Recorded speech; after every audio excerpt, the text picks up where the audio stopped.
শিল্পীদের প্রেম না থাকলে ক্রিয়েটিভিটি আসে না, এমন মন্তব্য করেছেন কুসুম শিকদার। প্রতি বছর 14ই ফেব্রুয়ারি বিশ্বব্যাপী ভালোবাসা দিবস বা ভ্যালেন্টাইন্স ডে উদযাপিত হয়।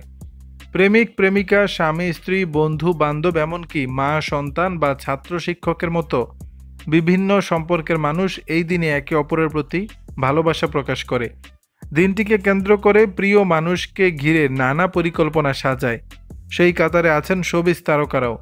বিশেষ এই দিনটিতে দর্শকদের উপহার দিতে তারকা অভিনয়শিল্পীরা লেগে পড়েন নতুন সব রোমান্টিক কাজ নিয়ে। এর বাইরে দিনটি উদযাপনে ব্যক্তিগতভাবেও নানা পরিকল্পনা হাতে রাখেন তারা।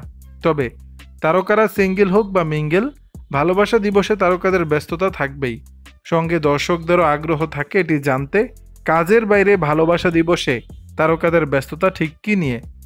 ভালোবাসা দিবসের পরিকল্পনা নিয়ে জানতে চাইলে দর্শকপ্রিয় অভিনেত্রী কুসুম শিকদার বলেন, 14ই ফেব্রুয়ারি নিয়ে কোনো প্ল্যান নেই। সত্যি প্রেমের জন্য ডেট করতে যান কিনা এমন প্রশ্নের জবাবে মজার ছলে অভিনেত্রী বলেন, হ্যাঁ যাই, দেশে দেশের বাহিরে সব জায়গাতেই যাই। প্রেম বিয়ে সামনে এনে আলোচনা করতে নারাজ কুসুম।